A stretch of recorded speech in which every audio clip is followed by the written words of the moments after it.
गुरु ऐसे विनय दे दे, गुणगान करूं तेरा। इस बालक के सर पे गुरु हाथ रहे तेरा। गुरु ऐसे विनय दे दे, गुणगान करूं तेरा। इस बालक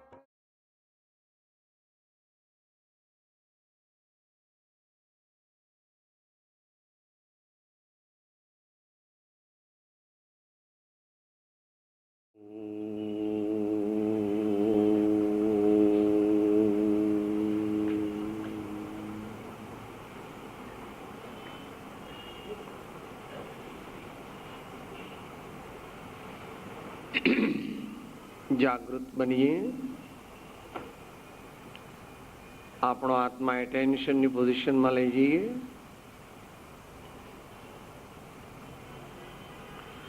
દેવ અમારા શ્રી અરિહંત ગુરુ અમારા ગુણિયલ સંત. અમારા શ્રી અરિહંત ગુરુ અમારા ગુણિયલ સંત. દેવ અમારા શ્રી અરિહંત ગુરુ અમારા ગુણિયલ સંત. દેવ અમારા શ્રી અરિહંત ગુરુ અમારા ગુણિયલ સંત. દેવ અમારા શ્રી અરિહંત ગુરુ અમારા ગુણિયલ સંત. દેવ અમારા શ્રી અરિહંત ગુરુ અમારા ગુણિયલ સંત. દેવ અમારા શ્રી અરિહંત ગુરુ અમારા ગુણિયલ સંત. દેવ અમારા શ્રી અરિહંત ગુરુ અમારા ગુણિયલ સંત. દેવ અમારા શ્રી અરિહંત ગુરુ અમારા ગુણિયલ સંત. દેવ અમારા શ્રી અરિહંત ગુરુ અમારા ગુણિયલ સંત. દેવ અમારા શ્રી અરિહંત ગુરુ અમારા ગુણિયલ સંત.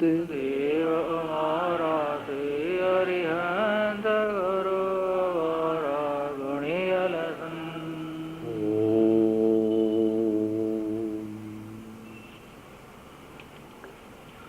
અસત્યો માહેથી પ્રભુ પરમ સત્ય તો લઈ જા. ઊંડા અંધારેથી પ્રભુ પરમ તેજે તો લઈ જા. મહામૃત્યુમાંથી અમૃત સમીપે નાથ લઈ જા.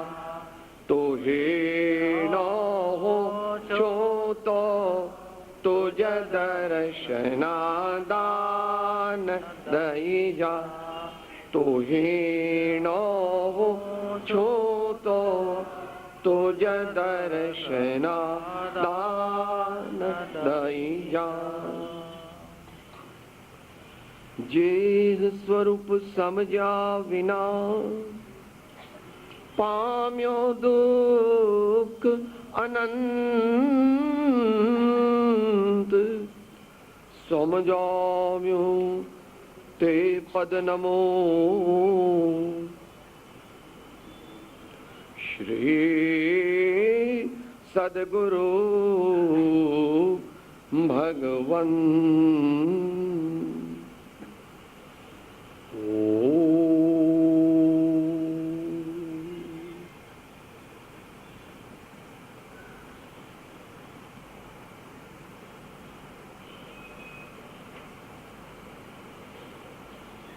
પંચ દિવસીય સંસ્કાર સત્ર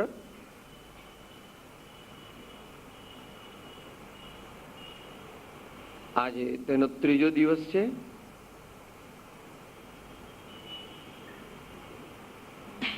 પહેલા દિવસે લીધેલું સૂત્ર હતું માતૃદેવો ભવ. બીજા દિવસે લીધેલું સૂત્ર હતું પિતૃદેવો ભવ. આજે જે સૂત્રની વિચારણા કરવાના છીએ તે સૂત્ર છે આચાર્ય દેવો ભવ.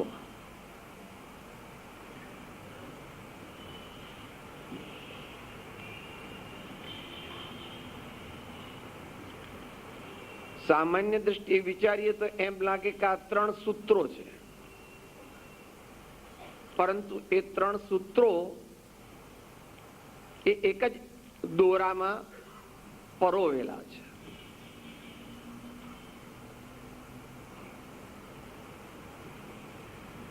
દેવો નમઃ દેવો નમઃ દેવો નમઃ તો કોમન છે.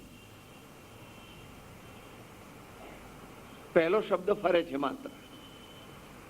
પહેલો શબ્દ જે ફરે છે એ one or the first gradually merges in the second and the second gradually merges in the third imperceptibly.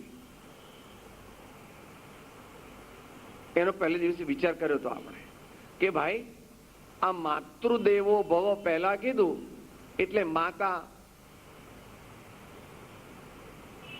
એ મોટા અને જુદા, તો કે એ વાત અંશે બરાબર છે, પહેલા છે એમની પ્રાયોરિટી છે, પણ પછી એ માતાને સૌથી વહાલું જે બાળક, તે બાળક ધીમે ધીમે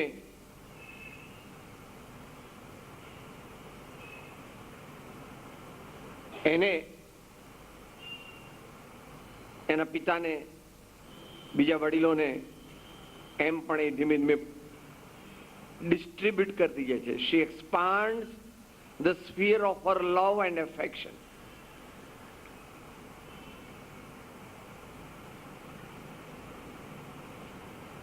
ત્રણ ચાર વર્ષ સુધી બાળક વધારે રહે છે માતા સાથે, 5-6 વર્ષથી પછી પિતા સાથે પણ ધીમે ધીમે વધારે રહેવા માંડે છે. પણ એનાથી આગળ જવાનું છે, કારણ કે માત પિતાનું ધ્યેય તો એવું છે કે બાળક સુખી થાય, બાળક સારું બને, બાળક આરોગ્યવાન રહે, બાળક મહાન બને. એવો માત પિતાનો ભાવ હોય છે. દરેક માતા પિતાનો એવો ભાવ હોય છે. એ આપણે પહેલે દિવસે વિચારી ગયા હતા, ગઈકાલે પણ વિચાર્યું હતું. પુત્રાત શિષ્યાચ ઈચ્છેત પરાજય. પોતાનો પુત્ર કે પોતાનો શિષ્ય પોતાથી ઘણો વધારે મહાન થાય તો એ આપણી જીત છે. એમાં આપણે વ્યવહાર દ્રષ્ટિથી ગૌરવ લેવાની વાત છે. તે બાળકના જ કન્ટિન્યુઅસ વિકાસ માટે, સતત વિકાસશીલ બાળક બની રહે, બાળકનું જીવન, બાળકનું સમુચ્ચય વ્યક્તિત્વ વિકાસશીલ રહે, એ માટે માં અને બાપ બે પૂરતા નથી. જોકે તેઓ મુખ્ય છે, છતાં પણ તેઓ પૂરતા નથી. તેઓ એને એટલો બધો સમય આપી શકે એમ નથી. તેમ વળી તેઓની પાસે અમુક વસ્તુઓ જે ન હોય અને જે બીજાઓ એને શીખવાડી શકે, તો એને માટે આ 3rd સ્ટેપ છે આચાર્ય દેવો ભવ.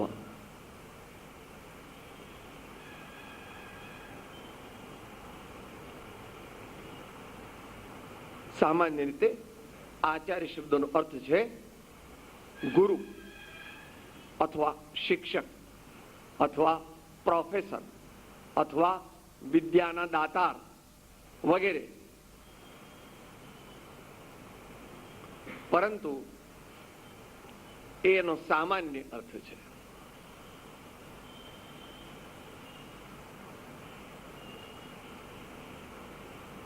સાચા આચાર્ય એ છે કે જે પોતાના શિષ્યને પોતાના જેવો અથવા પોતાથી પણ અધિક બનાવે છે, એવો પુરુષાર્થ કરે છે, એવી વ્યવસ્થા કરે છે એ પ્રકારે એને શિક્ષણ, સંસ્કાર અને સમુચ્ચય જીવનચર્યાનું પ્રદાન પોતાના સમસ્ત વ્યક્તિત્વથી કરે છે કે બાળક બુદ્ધિપૂર્વક, અબુદ્ધિપૂર્વક દિવસે રાતે જ્યારે જ્યારે એમની સાથે હોય ત્યારે ત્યારે તેમનામાં રહેલા ઉત્તમોત્તમ સદગુણોને ગ્રહણ કરતું જાય છે.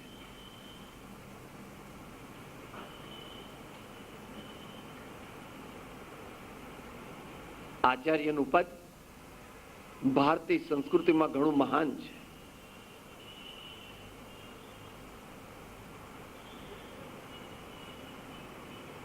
શબ્દ પોતે જ સૂચવે છે કે જેમનો આચાર મહાન છે અને જેમના નો આશ્રય કરવાથી આપણો આચાર પણ મહાન બને છે તે આચાર્ય છે.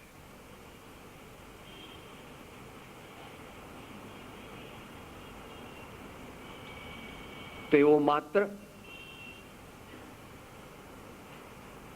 પોતાના શિષ્યને ઉપદેશ આપી આપીને પોથી પંડિત બનાવતા નથી. બોધનો સમય તો આખા દિવસની અંદર 2 કલાક હોય,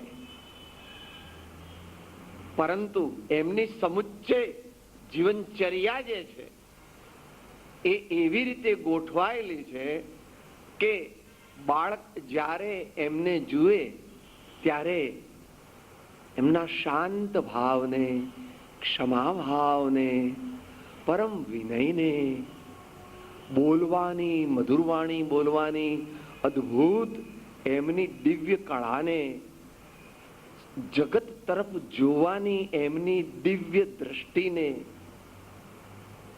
એમનું બેસવું કેમ છે, એમનું ચાલવું કેમ છે, એમનું દેખવું કેમ છે, એ બધાથી આપણે એમ માનીએ કે બાળકને શું ખબર પડે? ભાઈ, બાળકને ખબર પડે છે. એ વાત તો આપણે આગળ આવી ગઈ. એ જન્મ્યા પહેલા પણ એને ખબર પડે છે. માતાના ઉદરમાં પણ એ સંસ્કાર ગ્રહણનું કાર્ય ચાલુ કરે છે. તો પછી જે 5, 6, 7, 8, 9 વર્ષનું બાળક છે એને તો એ તો વિશેષપણે ગ્રહણ કરી શકે છે. મહાવીર ભગવાન તો એમ કે છે કે 8 વર્ષનું બાળક હોય અને પરમાત્મા બની જાય, એમ કે છે. કેવળ જ્ઞાન પ્રાપ્ત કરે. ગચ્છુકુમાર આદિ દ્રષ્ટાંતો છે. નાની વય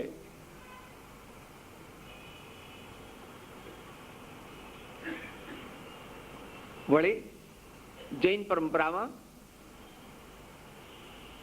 નમસ્કાર મંત્ર સર્વપ્રથમ બોલવામાં આવે છે અને સર્વ માંગલિકમાં પણ માંગલિક ગણવામાં આવે છે. એમાં પરમાત્માના પદ પછી પહેલું આચાર્યનું પદ છે. અર્યંત અને સિદ્ધ એ જૈન દર્શનની અપેક્ષાએ આ કાળે આ ક્ષેત્રે હોતા નથી.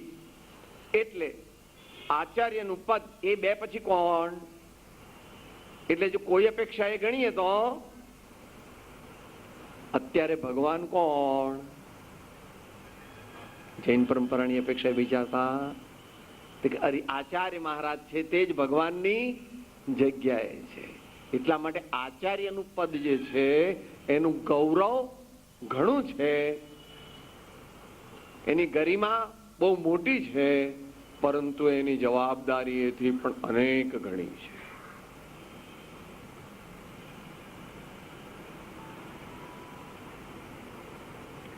એનું વર્ણન વિસ્તારથી ન થઈ શકે.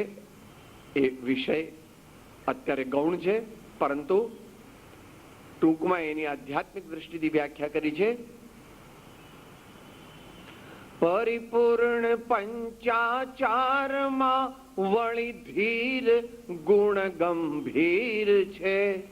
પંચેન્દ્રી ગજના દર્પ દલને દક્ષ શ્રી આચાર્ય છે. પરિપૂર્ણ પંચાચારમાં અને પંચાચારથી બંને પણ પાઠ છે. રૂડે પ્રકારે જ્ઞાન પ્રાપ્ત કરવું, રૂડે પ્રકારે શ્રદ્ધા કરવી, રૂડે પ્રકારે જીવનનું આચરણ કરવું, રૂડે પ્રકારે તપ કરવું અને પોતાનું બધું જ બળ આ સત્કાર્યો કરવામાં, પોતાના જીવનના વિકાસમાં અને અન્ય જીવોના વિકાસમાં વાપરી દેવું, એવા 5 આચાર તેની અંદર જેઓએ એક્સ્ટ્રીમ એક્સપર્ટાઇઝ પ્રાપ્ત કરેલી છે, જેઓ અત્યંત નિષ્ણાત છે, પરિપૂર્ણ પંચાચારમાં, વળે આવું કોણ કરી શકે? આચાર્ય દેવો ભવની વાત ચાલે છે, આવું કોણ કરી શકે? ધી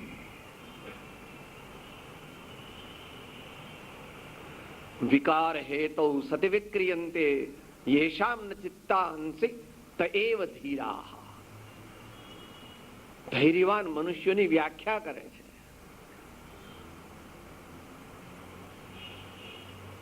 આ બંધાવજી ભવભૂતિનું છે. આપણા સંતો એને સાદી ભાષામાં કહે છે.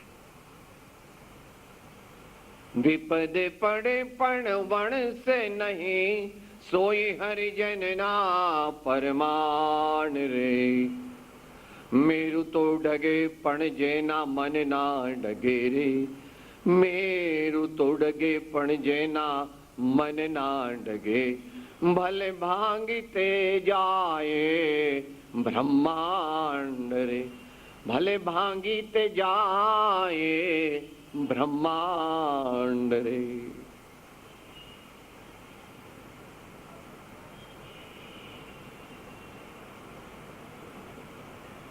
એ ધીરજ તે વીર્યવાન પુરુષો જ પ્રગટ કરી શકે છે. એટલું બધું બળ કે જેથી મનને, વચનને, કાયાને અકંપપણે રાખી અને આત્મ કાર્યમાં, આત્મ કલ્યાણના કાર્યમાં લાગી રહેવું, અથવા કોઈ પણ મહાન સત્કાર્ય તેને સિદ્ધ કરવામાં સતત પોતાનો પુરુષાર્થ જારી રાખવો, આવું મહાન કાર્ય કોણ કરી શકે? એટલે એમાં વીર્ય, એમની પાસે જિજ્ઞાસા બળ તો હતું જ, વિચાર બળ છે, વૈરાગ્ય બળ છે, ધ્યાન બળ છે, જ્ઞાન બળ છે. આ બધું એમણે અદ્ભુત બળથી પ્રાપ્ત કર્યું છે.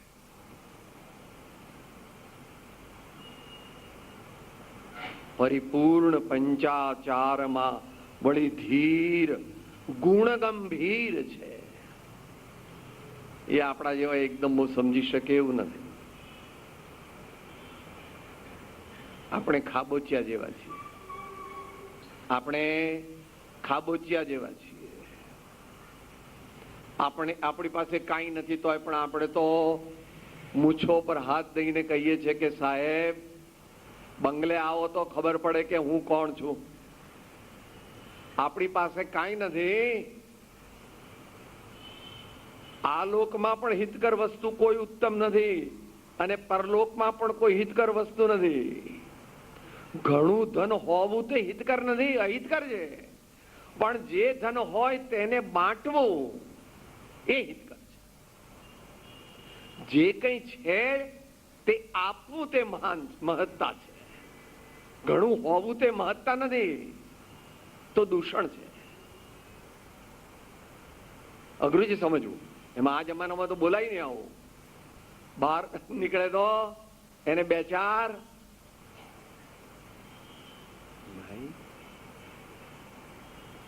સંત પુરુષોનું લક્ષણ એ છે. એમનું બળ જગતના જીવોના, દુઃખી જીવોના રક્ષણ માટે છે અને એમનું ધન તે જગતના જીવોના સુખ, તેની વૃદ્ધિ માટે છે.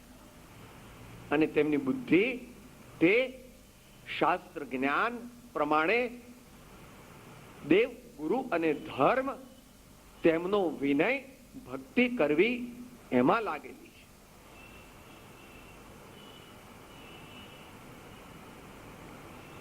ગુણ ગંભીર છે.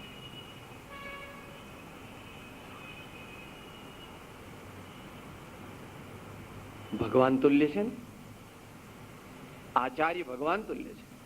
આચાર્ય દેવો ભવ, આચાર્ય ભગવાન તુલ્ય છે. પુનિત મહારાજે એમના પ્રસિદ્ધ ભજનની છેલ્લી કડી લખી છે. જોગીશ્વર નવ જાણે ભેદો, ગુણ લાગા થા કે વેદો, પામર ક્યાંથી જાણે પુનિતને, પામર ક્યાંથી જાણે પુનિતને, ગુણ ગુણ ના ભંડાર પ્રભુજી, ગુણ ગુણ ના ભંડાર પ્રભુજી, ગુણ ગુણ ના ભંડાર પ્રભુજી. કવિ છે.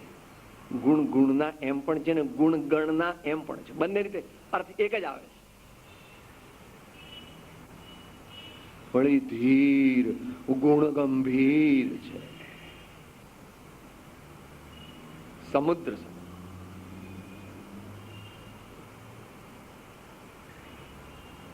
આઠમને દિવસે નાની ભરતી આવે કે પૂનમને દિવસે મોટી ભરતી આવે, આપણા જેવા તો કિનારે બેઠેલા 30, 40, 50 ફૂટના મોજા જોઈને કે ઓહો હો હો કેટલું મોટું મોજું, ઓહો હો હો કેટલું મોટું મોજું.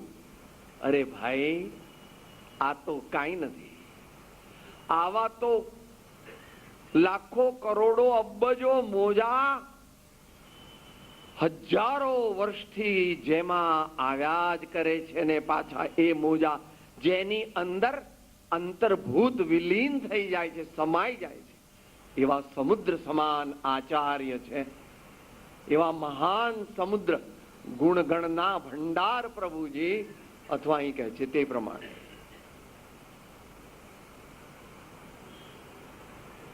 વળી ધીર ગુણ ગંભીર છે. પંચેન્દ્રી ગજના દર્પ દલને દક્ષ શ્રી આચાર્ય છે.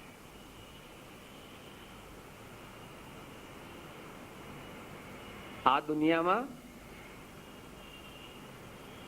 જે આપણા દુશ્મન નથી, ખરેખર એ આપણને દુશ્મન જેવા લાગે છે, અને આપણા જે દુશ્મન છે એની આપણને ખબર જ નથી.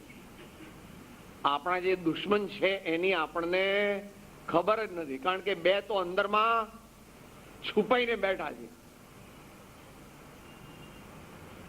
અજ્ઞાન એટલે આત્મભ્રાંતિ અને એક અહંકાર મમકાર. સબસે બડા મેં, મેરે જૈસા કોઈ નહીં. એ બેઠો હોય તો પણ એની મુખાકૃતિ પરથી પણ ખબર પડી જાય છે કે આ માણસ કેવો છે. તો બધા રામાયણ તો જોયું હશે, હમણાં ઘણું લાંબુ રામાનંદ સાગરનું. એટલી મૂછો કાઢી નાખો તોય પણ એનું જે મોઢું છે એનાથી એમ જ લાગે કે અહંકારનું પૂતળું છે. અહંકાર પર્સોનિફાઈડ. આપણે બધા પણ લગભગ એવા જ છીએ. બહારમાં જરાક દેખાડવા માટે આમ આમ કરીએ છીએ અને લાગે જાણે કે હું વિનયવાન છું, પણ અંદરમાં કે હવે આ તો અહીંયા આવ્યા ને એટલે આમ આમ કરવું પડે. મનમાં આવો શિષ્ટાચાર છે અહીંયા એટલે આમ કરવું પડે.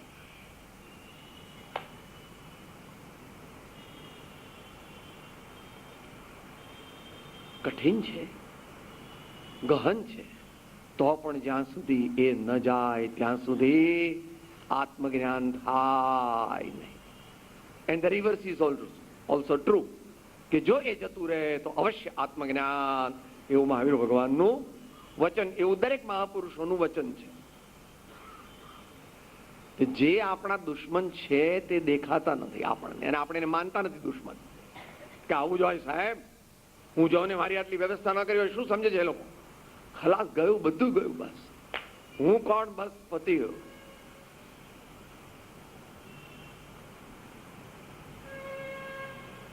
અને આપણે જેને મિત્ર માનીએ છીએ ને, કોઈ મહાન વિવેકી ધર્માત્મા તમારામાંથી કે મારામાંથી કે જે કોઈ હોય તે એ અપવાદરૂપ છે.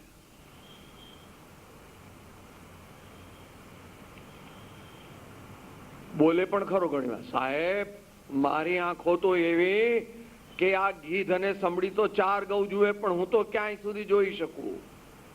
મારા કાન તો એવા સરવા કે ચોથા રૂમમાં કોઈ વાતો કરતું હોય તો પણ મને સંભળાઈ જાય. ઇન્દ્રિયોનું અભિમાન કરીએ છીએ, ઇન્દ્રિયોને લાડ લડાવીએ છીએ અને ઇન્દ્રિયોના ગુલામ થઈને અત્યારે ચાલીને ક્ષણે ક્ષણે અનેક કર્મોનું બંધન કરી દુઃખી થઈ રહ્યા છીએ તો પણ અજ્ઞાનને લીધે પોતાને સુખી માનીએ છીએ, એમ પરમ કૃપાળુ શ્રીમદ રાજચંદ્રજી કહે છે. બોલો સાથે સહેજ રિસેસ પડી જાય. સુખ પ્રાપ્ત કરતા સુખ ટળે છે, લેશ એ લક્ષ્ય લહો, ક્ષણ ક્ષણ ભયંકર ભાવ મરણે કાહો રાચી રહો. આજે ગુલાબ જાંબુને લાડવા ખાવાની કેવી મજા આવી હતી. આજે નવી સાડીઓ પહેરવાની કેવી મજા આવી હતી. આજે નવો સોનાનો સેટ અને નવું સફારી સૂટ પહેરવાની કેવી મજા આવી હતી. આજે નવી ગાડી જોવાની કેવી મજા આવી હતી. કહીએ કહીએ, બોલતે નહીં. મુખ સંમતિ હૈ. क्या તમારે જેવાનું ખબર પડે? તમારે જેવાને ખાખરાની ખિસકોલીને કઈ શેનો સ્વાદ ના આવે? સાકરનો સ્વાદ આવે. ભાઈ પંચેન્દ્રી ગજ આમ હાથીઓ છે, એક એક હાથી છે. આ એક એક આ બધા હાથીને મહાન પાછો હાથી કેવો છે? મદોન્મત્ત હાથી છે. હાથી નહીં પાછો, હાથીઓનો જે સરદાર હોય ને આગળ, જેમ પેલા વાંદરા હોય છે, વાંદરા પેલો મોટો બુડિયો હોય ને આગળ, એ જ્યાં જાય મોટી મોટી બૂમ પાડે ને આગળ જાય, એની પાછળ બધા એમ આ બધી ઇન્દ્રિયો મદોન્મત્ત છે. એના મદને પણ જેણે પંચેન્દ્રી ગજના દર્પ, દર્પ એટલે અભિમાન, દલને દક્ષ, એ શબ્દ અલૌકિક છે. અત્યારે જાહેર સભામાં એ શબ્દ બહુ સમજાય નહીં, થોડોક સમજીએ. દક્ષ, દાક્ષિણ્ય, એક્સપર્ટ, વિવેકી, તજજ્ઞ, સ્પેશિયાલિસ્ટ.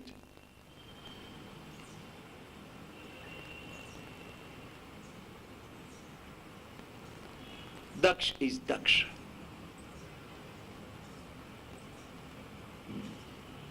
कुछ भी शब्द उसके आगे लगा दो. भगवान कोना जेवा साहेब? बताओ कोना जेवा भगवान? भगवान भगवान जेवा ना साहेब. भगवान केवा? सागर जेवा, सूर्य जेवा. साहेब भगवान केवा? भगवान केवा? भगवान भगवान जेवा. राम राम जेवा. महावीर महावीर जेवा. दक्ष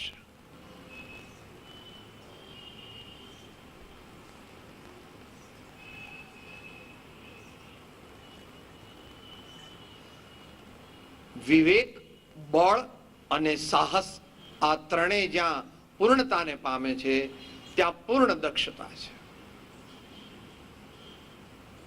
વિવેક, બળ અને સાહસ ત્રણેય જ્યાં પૂર્ણતાને પામે છે ત્યાં દક્ષતા પણ પૂર્ણ હોય છે. અને એ પૂર્ણ હોય, સંપૂર્ણ હોય ત્યાં પૂર્ણ દશા પ્રગટી જાય છે. એટલે આચાર્યને પણ પૂર્ણ દશા પ્રગટ થતા વાર લાગતી નથી. એ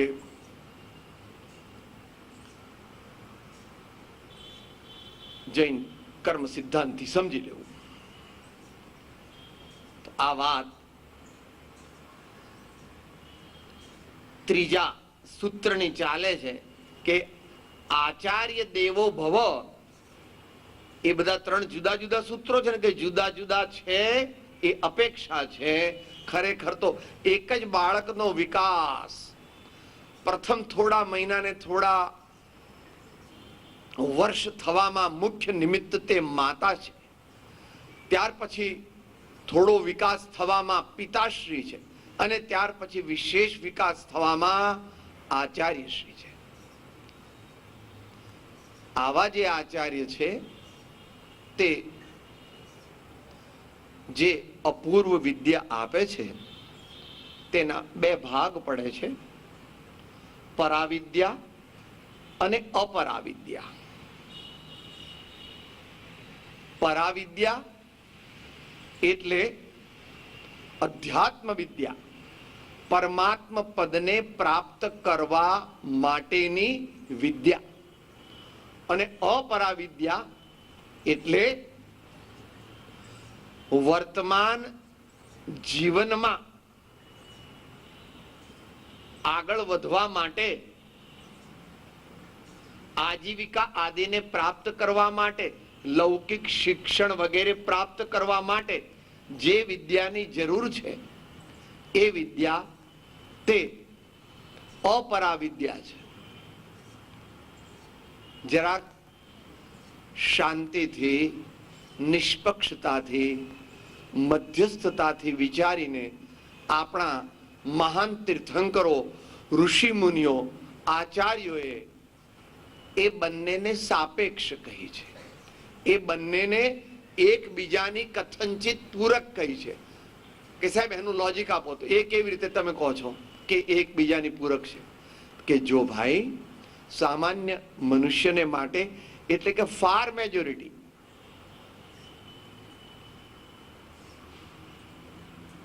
લગભગ દરેક કોક અપવાદરૂપ મહાપુરુષને બાદ કરતા દરેક મનુષ્યને ધર્મ, અર્થ, કામ અને મોક્ષ એમ ચાર પુરુષાર્થને સાધવાની જ્ઞાની પુરુષોએ આજ્ઞા કરેલી છે. જીવનનો જે પુરુષાર્થ છે તે એવો હોવો જોઈએ કે જે ધર્મને સાચવીને અર્થોપાર્જન આવશ્યક છે. કલા 72 પુરુષ કી તામે દો સરદાર, એક જીવ કી જીવિકા એક જીવ ઉદ્ધાર. ઘણી બધી કળાઓ આ દુનિયામાં છે. એમાં 72 કળા મુખ્ય કહેવામાં આવે છે, પણ એ 72 કળામાં બે મુખ્ય છે. એક જીવ કી જીવિકા, આજીવિકા કેવી રીતે ઉત્પન્ન કરવી એટલે કે શરીરનું નિર્વહન થાય અને શરીર આશ્રિત કુટુંબીજનોનું અથવા એવા બીજા આશ્રિતોનું નિર્વહન થાય એ માટે યુગના પ્રારંભમાં ઋષભદેવ ભગવાને અસી મસી કૃષિ, વ્યાપાર, વાણિજ્ય, કળા, શિલ્પ વગેરે આપણને સૌને બતાવ્યા હતા. અત્યારે તો બધું અત્યારે ઘણા બધા વેઝ એન્ડ મીન્સ થઈ ગયા. એ બધા આના જ વિભાગ છે. આજીવિકા આવશ્યક છે. શરીર અન્ન વિના ટકતું નથી અને અન્ન આદિની પ્રાપ્તિ ધન વગર થતી નથી. માટે ધન એ સામાન્ય મનુષ્યને પ્રયોજનરૂપ છે.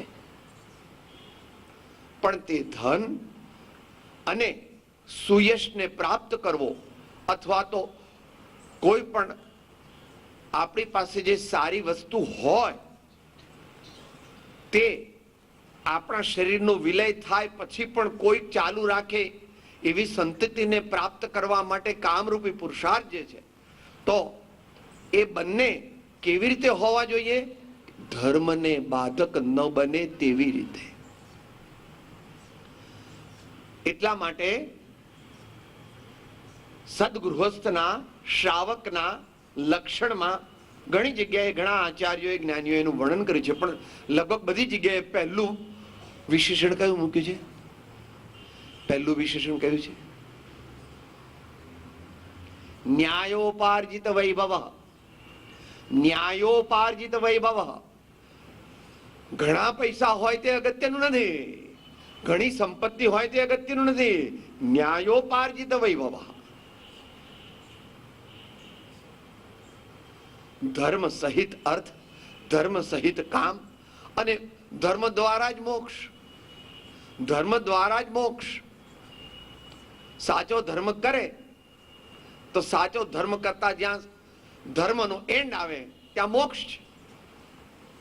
એટલે કીધું ધર્મ કરત સંસાર સુખ, ધર્મ કરત નિર્વાણ, ધર્મ પંથ સાધે બિના નરતિર્યંચ સમાન.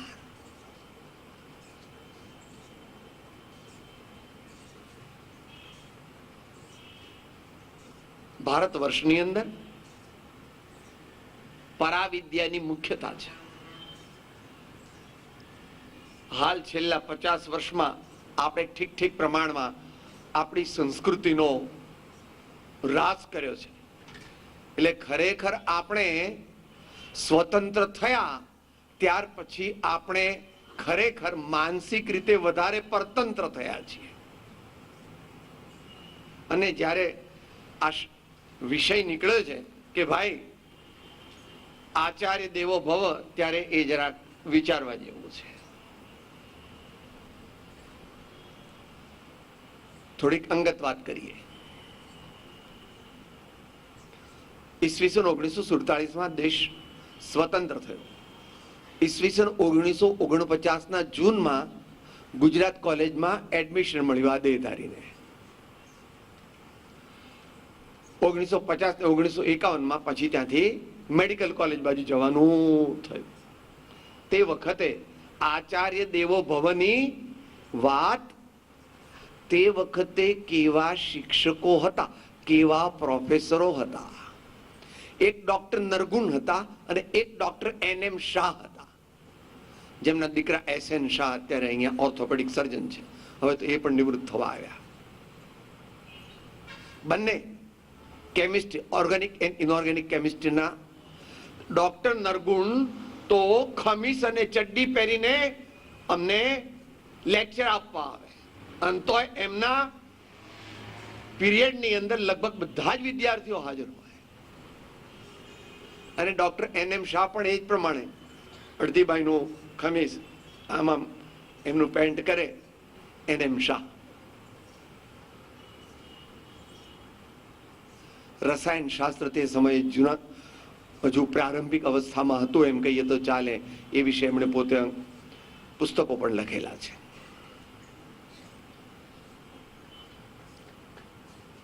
એક ડોક્ટર સુતરિયા અને ડોક્ટર ઓઝા હતા. ડોક્ટર સુતરિયા, અમુક અહીંયા જે ભાઈઓ એ વર્ષોમાં હોય એમને બધાને આ નામ પણ ખ્યાલ હશે. ડોક્ટર સુતરિયા પારસી હતા, ઝૂઓલોજીના પ્રોફેસર, અને ડોક્ટર ઓઝા બોટનીના પ્રોફેસર હતા. ડોક્ટર CN પટેલ અંગ્રેજીના પ્રોફેસર હતા. આ બધા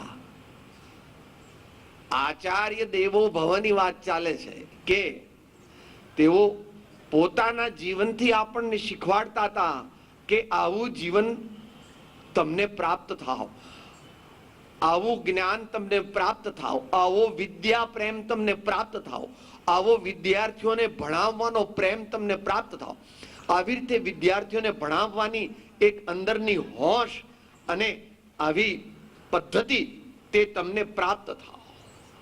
આપણે એવું માનીએ છીએ કે બહુ સારું લેક્ચર આપે એ સારા સાહેબ કહેવાય, કે એ તો એમનો એક નાનો વિભાગ છે. સારું લેક્ચર આપવું એ કઈ બહુ અગત્યનો, બહુ મોટો ભાગ નથી.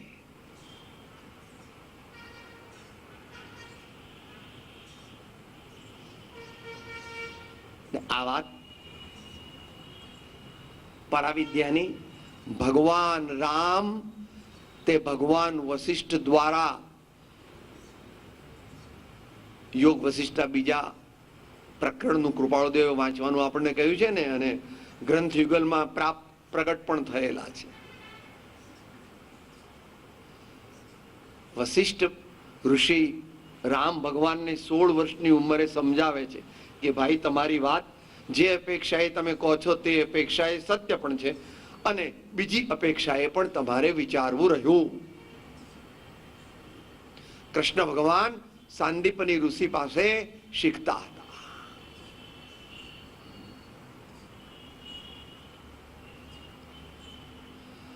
પરીક્ષિત રાજા હતો, તે શુકદેવજી પાસે શીખતો, અને શુકદેવજી વ્યાસ ભગવાન પાસે શીખતા.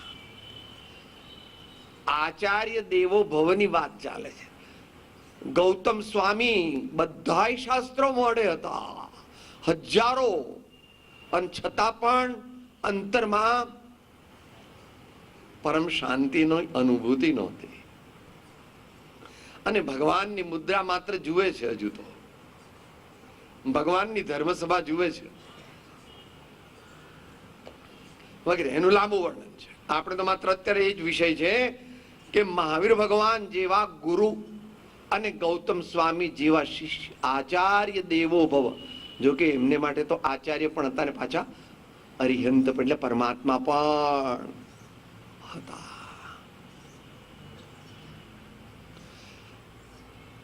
આપણા દેશમાં મહાન મહાન પુરુષો હતા, તેઓ સ્વયં મહાન થયા નથી, પણ ગુરુઓના સાનિધ્યથી, ગુરુઓની સેવાથી, ગુરુઓ પાસેથી માત્ર તેમનો બોધ સાંભળવાથી મહાન નથી થવાતું, એમની ચોપડી વાંચવાથી મહાન નથી થવાતું. એ પણ ઉપયોગી છે, એનાથી પણ લાભ થાય છે, પરંતુ મુખ્ય તો એમની જીવંત વાતો, એમનો જીવંત પ્રયોગો, એમના જીવનનું આચરણ એ આપણને વધારે શીખવાડે છે. પછી એ કઈ ગુરુ શિષ્યની પરંપરાની અત્યારે આપણા દેશમાં, આખી દુનિયામાં તો હતી, પણ આપણા દેશમાં અત્યારે ક્રાઇસિસ છે. Just the crisis of character which exists in our public life and in our private life is the continuation of that bhavya guru parampara. એ પછી પણ ચાલુ જ રહી છે. શુદ્ધ કેવળી ભદ્રબાહુ સ્વામી પણ હતા, ત્યાર પછી પણ ચાલુ રહી છે.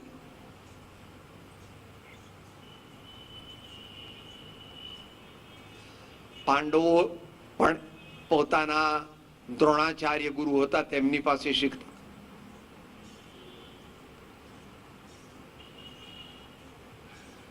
અર્જુન અને કૃષ્ણનો સંવાદ એટલે મહાન શિષ્ય જે એવું બોલી શકે, ગાંડીવધારી તદ્ભવ મોક્ષગામી,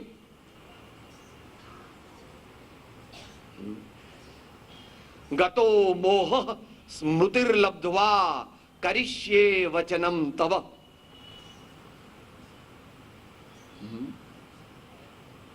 ગતો મોહ સ્મૃતિર્લબ્ધ્વા કરિષ્યે વચનમ તવ. આપણે તો કોઈને હાથ જોડવા તો પહેલા કે ઉભા રહો ભાઈ, આપણે આ ત્યાગી જેવા તો દેખાય પણ કેવા હશે વિચારીએ.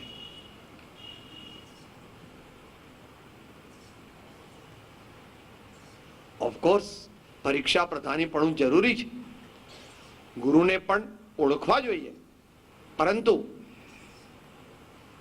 એમાં પણ ઉદારતા હોવી જોઈએ, એમાં પણ વિશાળતા હોવી જોઈએ, એમાં પણ નિષ્પક્ષતા હોવી જોઈએ.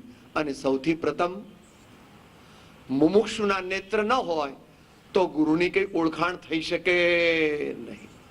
માટે મુમુક્ષુના નેત્ર પ્રાપ્ત કરવા માટે જે બધી શરતો મૂકેલી છે મહાપુરુષોએ, એ બધી આપણે ફૂલફિલ કરી છે આપણા જીવનમાં, એમ આપણે પૂછી અને પછી ગુરુની કડક પરીક્ષા કરવી જોઈએ. આ તો પ્રાચીન યુગની અને પ્રાગ ઐતિહાસિક યુગની વાત થઈ, પણ ઐતિહાસિક યુગની પણ વાત કરો. 7મા સૈકા પછી તો સાઉથમાં શંકરાચાર્યજી થયા, રામાનુજાચાર્ય થયા, માધવાચાર્ય થયા, નિમ્બાર્કાચાર્ય થયા, અનેક મહાન આચાર્યો થયા, વલ્લભાચાર્ય થયા. જૈન પરંપરામાં પણ શુદ્ધ કેવળી ભગવાને જ્યારે માઇગ્રેશન કર્યું, ઈસવીસન પૂર્વે 310 ની આજુબાજુ, જ્યારે 12 વર્ષનો દુકાળ પડશે એમ માનીને, ત્યાર પછી દિગંબર આચાર્યની મોટી પરંપરા જે બધી થઈ, એમાં કુનકુન સ્વામી, પૂજ્યપાદ સ્વામી, દર્શન આચાર્ય બધા આવી ગયા, વીરસેન સ્વામી, એ બધી પણ દક્ષિણ ભારતમાં થઈ. આ તો હવે મધ્યયુગની વાત થઈ. ત્યાર પછી પણ દક્ષિણ ગુજરાત, દક્ષિણ ભારત અને પશ્ચિમ ભારતમાં ચાલુ જ છે. હરિભદ્રાચાર્ય થયા, ગઈકાલે વાત થઈ હતી હેમચંદ્રાચાર્ય સૂરી થયા, અને આ આચાર્યની પરંપરા ભલે આચાર્ય ન કહેવાય શાસ્ત્રની ભાષામાં, પણ સંતોએ એ પરંપરા આજ સુધી ચાલુ રાખી છે. ભલે દેશકાળ પ્રમાણે એમાં મર્યાદાઓ આવેલી છે, પરંતુ આજ સુધી એ ચાલુ રહી છે.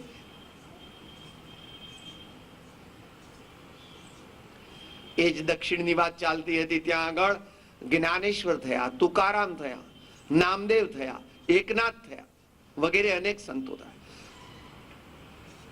પશ્ચિમ ભારતમાં તો નરસિંહ, મીરા, અખો ભગત, પ્રીતમ વગેરેથી આપણે સુપરિચિત છીએ. ઉત્તર ભારતમાં પણ ગુરુદેવ નાનક, મહાત્મા કબીરદાસ, દાદુ દયાલ, સુદાસ, તુલસીદાસજી વગેરે અનેક થયા. અને પૂર્વ ભારતમાં પણ ચૈતન્ય મહાપ્રભુ વગેરે અનેક થયા. અને વર્તમાનમાં રામકૃષ્ણના વિવેકાનંદ થયા, રાજા રામ મોહન રાય થયા.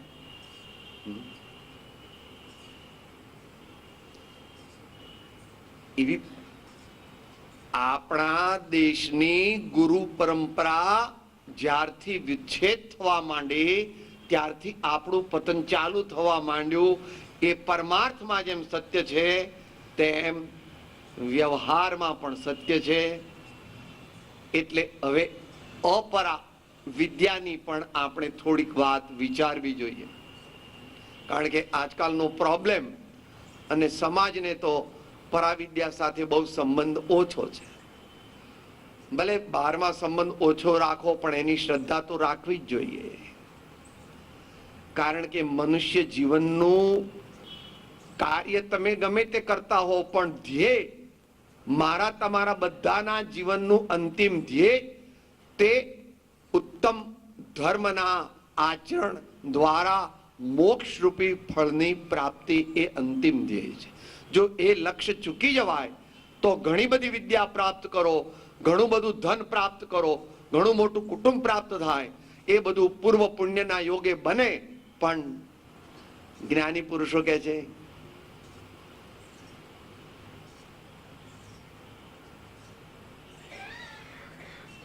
બધુંય મળ્યું અને પરમાત્મા ન મળ્યા તો તે બધુંય મળ્યું તેને ભગવાન કહે છે ધૂળ મળી તને, એમ કહે છે.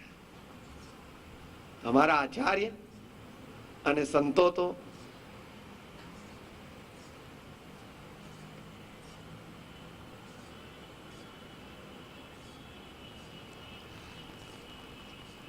મૂઢ એ મૂળથી ભીત કાચી, એમ નરસિંહ મહેતા કહે છે. આશનું ભવન આકાશ સુધી રચ્યું, મૂઢ એ મૂળથી ભીત કાચી, ને જન્મો જન્મ તારી ખાત ભાંગે.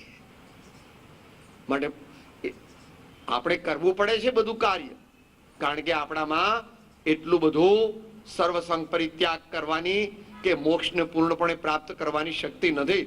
પરંતુ આપણી દ્રષ્ટિ, આપણી શ્રદ્ધા તો એ ઉત્તમ લક્ષ્ય પ્રત્યે રહેવી જોઈએ. અને ન રહે તો જ્ઞાની પુરુષો આશ્ચર્ય પામે છે.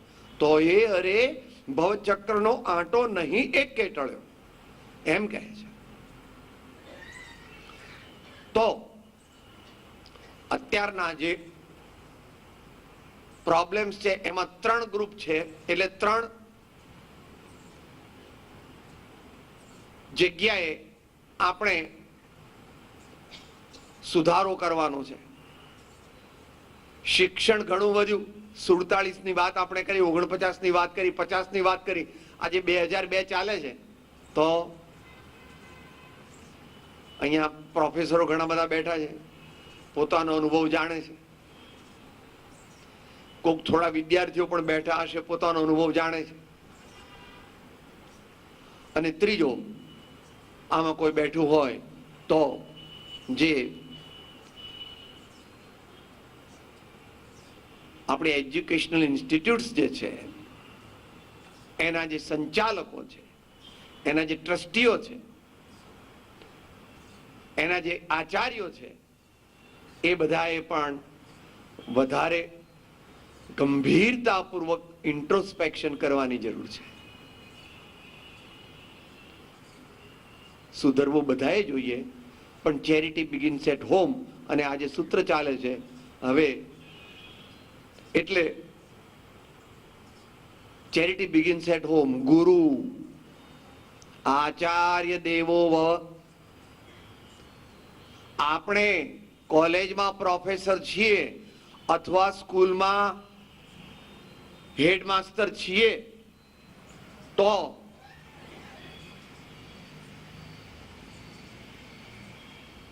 આપણા અંતરની અંદર વિદ્યાર્થી એ મારું બાળક છે એવો અંતરનો પ્રેમ છે.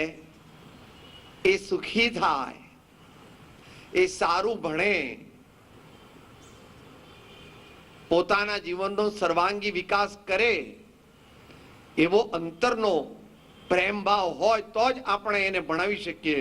નહીં તો એક બે વાર ભણાવીએ ને ગુસ્સે એ કંઈક પૂછે એટલે આપણે ગુસ્સે થઈ જઈએ, અથવા આપણે એને ખરેખર ભણાવી શકીએ નહીં. હૃદય બાળકના, વિદ્યાર્થીના હૃદય સુધી સહજપણે જેની પહોંચ છે તે જ સાચો શિક્ષક છે, તે જ સાચો પ્રોફેસર છે. બાળકને બીક જરા પણ એવી ન લાગવી જોઈએ કે હું પૂછીશ તો ગુસ્સો કરશે, મારું અપમાન કરશે, આટલું સમજતો નથી, બુડથલ જો એવું કહેશે, એવો જરા પણ એને બીક ન લાગે. એટલું એને અંદરમાં વિશ્વાસ હોવો. એ જો આપણામાં ન હોય તો આપણે એવો પ્રેમ લાવવાનો છે. બીજું, એવી સજ્જતા પણ લાવવાની છે.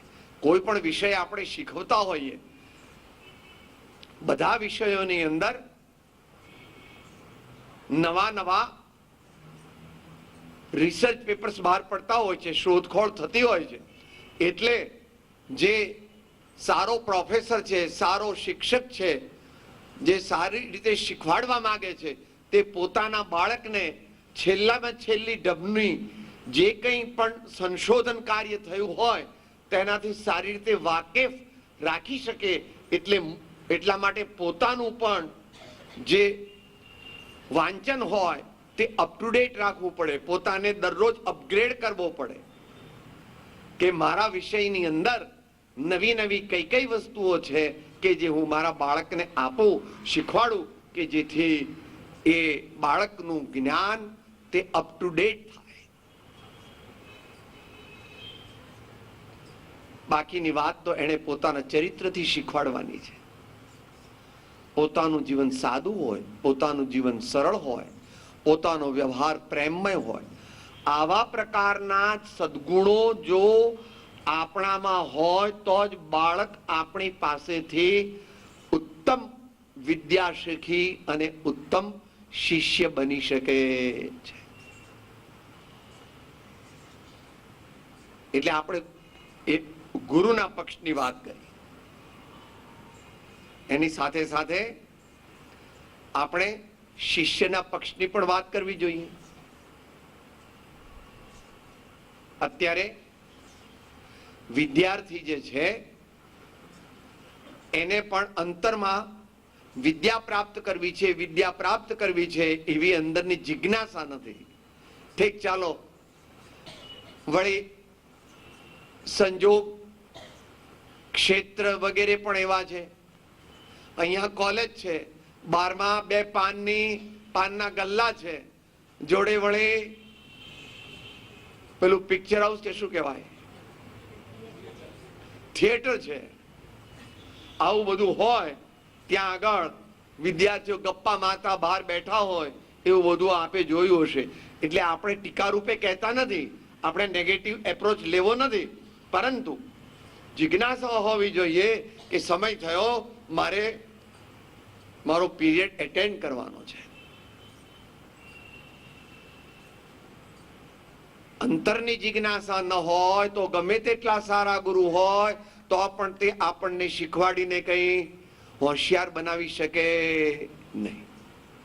માટે અંતરની એવી જિજ્ઞાસા પણ હોવી એ અનિવાર્ય છે.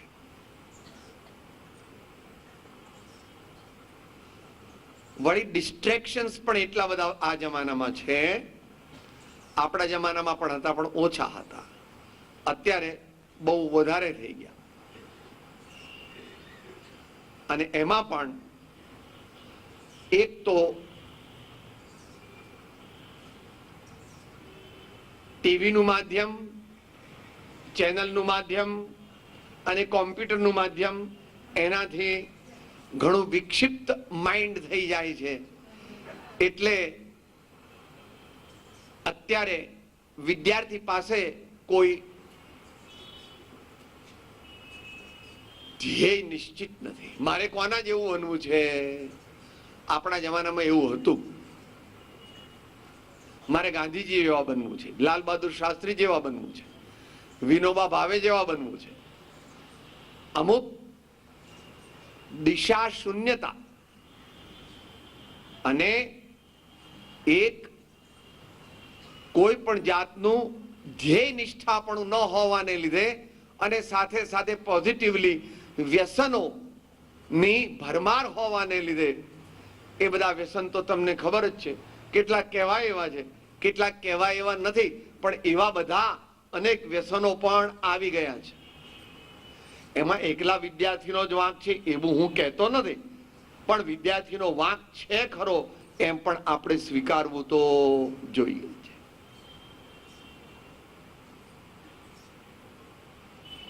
એટલે બે વાત થઈ. ગુરુએ સુધરવાનું છે અને વિદ્યા આપવા માટે, વિદ્યાનું વિતરણ કરવા માટે પોતાની ઉત્તમ પાત્રતા પ્રગટ કરવાની છે. શિષ્યે પણ સુધરવાનું છે અને વ્યસનોનો ત્યાગ કરવાનો છે, અંતરની જિજ્ઞાસા ઉત્કટ બનાવવાની છે અને નિશ્ચિત ધ્યેય મારે પ્રાપ્ત કરવું જ છે.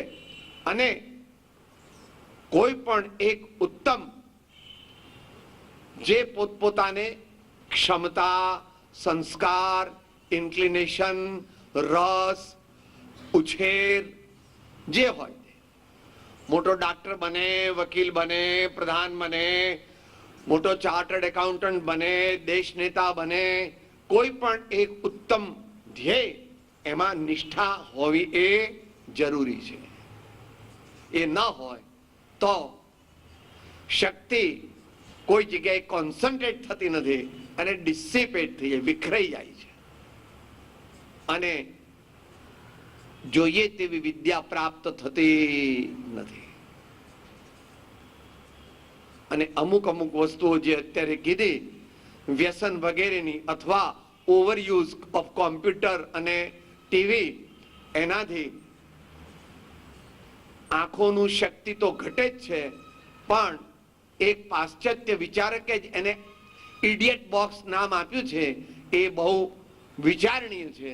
અને શ્રીમદ રાજચંદ્ર વચનામૃત 55ના સંદર્ભમાં જે મનુષ્યને તે જડની સાથે જેટલો જેટલો આત્મબુદ્ધિ એ સમાગમ છે, તેટલી જડતાની એટલે અબોધતાની તેને પ્રાપ્તિ હોય છે, તેવો અનુભવ થાય છે. માટે મહેરબાની કરીને તમારા બાળકોને, તમારા ભાઈને પોતાની ક્ષમતા અને પોતાની ઉત્તમ સત્પાત્રતા લાવવાની છે, પણ એની સાથે સાથે જે સમાજનો માહોલ છે, સમાજનું વાતાવરણ છે, એ પણ પ્રદૂષિત સારા પ્રમાણમાં છે. કારણ કે સરકાર જેટલા પ્રમાણમાં શિક્ષણ પ્રત્યે અને સંસ્કારના સિંચન પ્રત્યે જાગૃત હોવી જોઈએ અને જેટલી સગવડ આપવી જોઈએ તેટલી આપતી નથી. એટલે 6 થી 14 વર્ષ કે 8 થી 14 વર્ષ જે હોય તે બાળકને પ્રાઇમરી એજ્યુકેશન મફત મળવું જોઈએ, એવું આજે 50 વર્ષ થઈ ગયા છતાં પણ આપણે એને સિદ્ધ કરી શક્યા નથી. કારણ કે એના ઘણા બધા કારણો છે. એમાંનું એક કારણ એ પણ છે કે આખું તંત્ર જે છે કે જે એનું કંટ્રોલ કરે છે, વહીવટ કરે છે, વ્યવસ્થા કરે છે, એ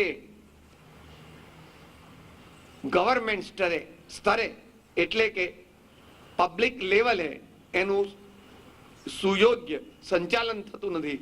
ધીમે ધીમે એનું પ્રાઇવેટાઇઝેશન વધારે ને વધારે થતું જાય છે અને પ્રાઇવેટાઇઝેશનની સાથે સાથે એનું કોમર્શિયલાઇઝેશન થતું જાય છે. કારણ કે જે પ્રાઇવેટ એજન્સી છે એને કઈ બાળકોને બહુ સારા બનાવવા એવી બહુ દ્રષ્ટિ હોતી, બહારમાં તો બધું એવું દેખાડે છે અને એમાં 1% 2% સારા પણ હશે, પણ જનરલ વ્યૂ પોઈન્ટ શું રહે છે?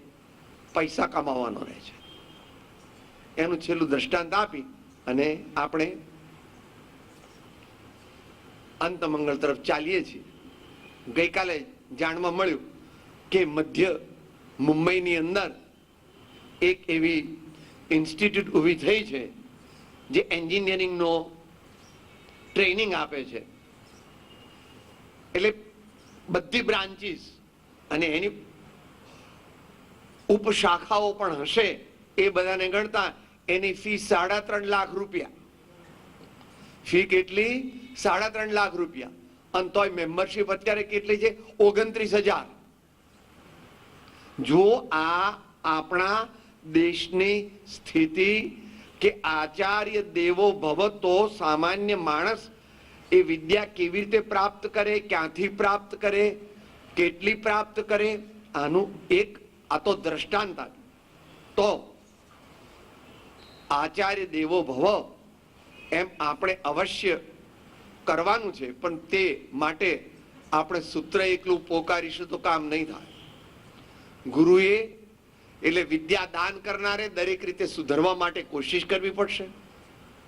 વિદ્યા લેનાર એટલે વિદ્યાર્થીએ પોતાની પાત્રતા, પોતાની જિજ્ઞાસા અને પોતાની ધ્યેય નિષ્ઠા અને સખત પરિશ્રમ કરવાની ટેવ પાડવી પડશે અને એ રીતે સુધરવું પડશે. અને વ્યવસ્થાપકોએ પણ એવું આખું સામાજિક માળખું, વ્યવસ્થા સંબંધી એવું માળખું ઊભું કરી આપવું પડશે, both at public level and at private level, કે જેથી યોગ્ય વિદ્યાર્થીઓને ન્યાય મળે, ગુરુઓને અંદરથી સારું ભણાવવાની મન થાય, એમનું સન્માન થાય, એમને પૂરતું મળી રહે. આ બાજુ વિદ્યાર્થીઓ પણ એવા બને કે જેથી એમના ધ્યેયની નિષ્ઠા અને અંદરમાં વિદ્યાની પ્રાપ્તિનો ઉદ્યમ હોય. આપણે આશા રાખીએ આપણા દેશની અંદર આ 3 કોમ્પોનન્ટ જાગે અને 3 કહેવાના 3 છે, આપણે બધા એમાં આવી જઈએ છીએ. એટલે આપણે જ્યાં છીએ ત્યાંથી આ 3 કોમ્પોનન્ટ જે છે એ સુધરે અને તે માટે આપણે પ્રયત્ન કરીએ તો વ્યક્તિગત સ્તરે આપણે મહાન થઈ શકીશું, કૌટુંબિક સ્તરે આપણે મહાન થઈ શકીશું, સામાજિક સ્તરે આપણે મહાન થઈ શકીશું. મેરા ભારત મહાન એમ કહેવું હોય અથવા વિશ્વને પણ સુંદર બનાવવું હોય તો આપણે દરેકે ઘણો પ્રયત્ન કરવો પડશે, ઘણો વિચાર અને વિવેકપૂર્વક ચાલવું પડશે. પરમાત્મા આપણને એવી શક્તિ આપે અને માતૃદેવો ભવ, પિતૃદેવો ભરો અને આચાર્ય દેવો ભવ, એની સાથે અતિથિ દેવો ભવ એ અપેક્ષાએ આવી જાય છે કૌટુંબિક વ્યવસ્થામાં. એનો પ્રાસંગિક ઉલ્લેખ યથાસમયે કરીશું. આજે અત્યારે અહીં આપણે વિષયને વિરામ આપીએ છીએ.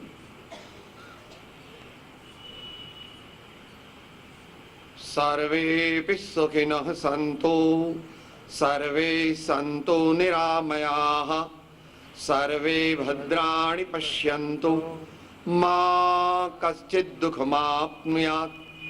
ઓમ શાંતિ શાંતિ શાંતિ. દેહ છતાં જેની દશા વર્તે દેહાતે, તે જ્ઞાનીના ચરણમાં હો વંદન અગણી. સદગુરુ દેવ પરમ કૃપાળો દેવ ત્રિલોકના સબ સંતન કી આનંદ. ઓમ.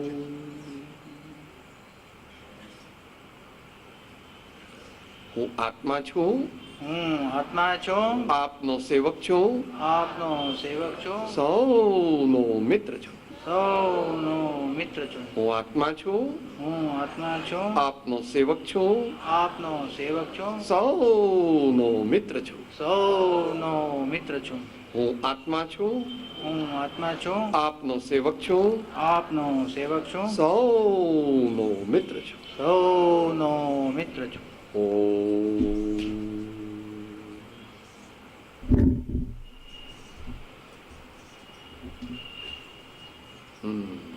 ઓમ. કાર્યક્રમની સમાપ્તિ પહેલા થોડીક જાહેરાતો જોઈ લઈએ. એક મનસુખભાઈ કે શાહ તરફથી પૂજ્યશ્રીની જે